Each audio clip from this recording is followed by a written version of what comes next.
Letter from, just to let you know, from Senator Correa that he would be tied up or might be tied up in session. And he requested that his allow that his staff present this one bill. And I agreed to this unless there's any objection from the committee members. In the interest of time, we'll move forward. And thank you very much. Are the mics on?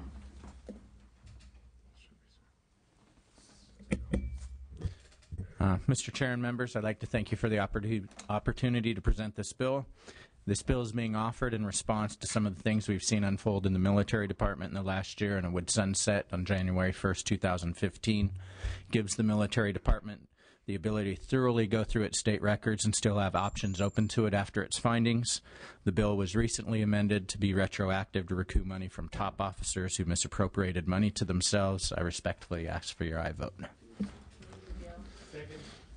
Okay, we have a motion and a second. The chair's recommendation is a due pass to appropriations, I believe.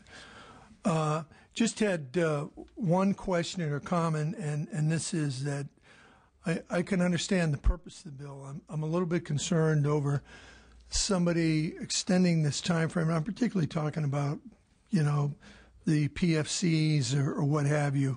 I can understand generals and colonels, if they did this and or whether it was administrative oversight, they're going to take the hit on this. They got to pay it. But somebody that is not at that pay grade level, that goes along with the system, and they are inadvertently placed in that category, the command still has the option not to go after that money. Is that correct? Yes, sir. Okay. Does everyone know what I was getting on that? I think that's clear. Yes, sir.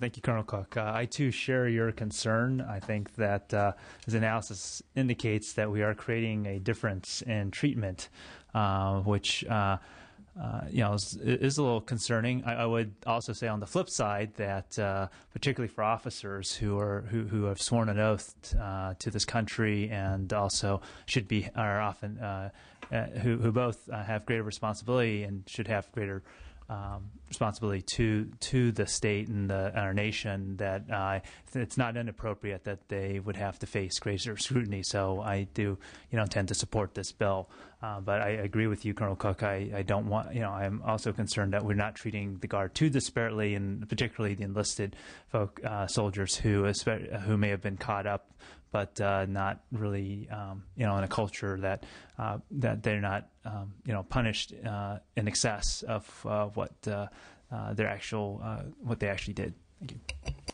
Thank you. Any other questions? Yes, Assemblywoman. Thank you. I guess I share similar concerns. I had the advantage of hearing Dr. Pan speak. My question would be, are we trying to solve a problem because the state didn't manage to do the oversight and auditing in the appropriate time, and now maybe I shouldn't ask that question, but we're gonna change law because we didn't get our job done? And we're going to disproportionately impact enlisted officers, or maybe you can explain to me a little better. I read it, but I think I need a little more. Right now, what's happening is that we at most have maybe $350,000, $375,000 to recoup. At the federal level, you're talking about $100 million, possibly up to $100 million. So what's happening is, yes, that depending on what figures, but it's definitely at least $15 million because we already had one individual cop a plea to that. So what's happening is all the auditors that the military department is bringing on, they will eventually bring on 22 of them. They've only brought on 7 right now. They have 13,000 records to go through at the federal level. Obviously, if you're the military department, you're going to go after the $15, $20, $100 million before you go after the $150,000 to $300,000 on the state side. So we basically need to buy time knowing that they're going to do these audits after they do the state audit or the federal audit. So, and that's the reason why the sunset was put in there. We don't want this going into perpetuity.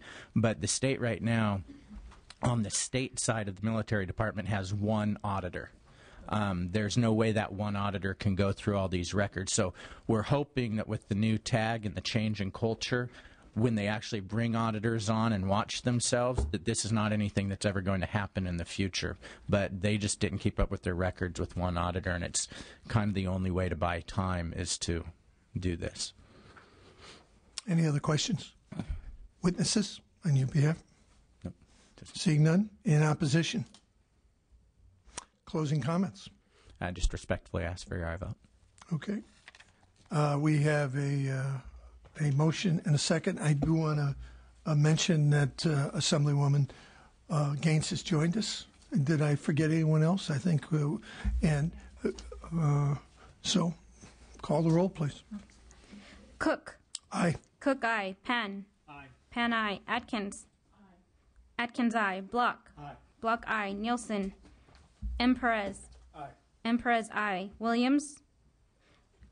Yamada. Aye. Yamada, aye. Gaines. Aye. Gaines, aye. We'll hold the rollover open for about 15 minutes, and I want to thank the members for coming here and being part of this long meeting.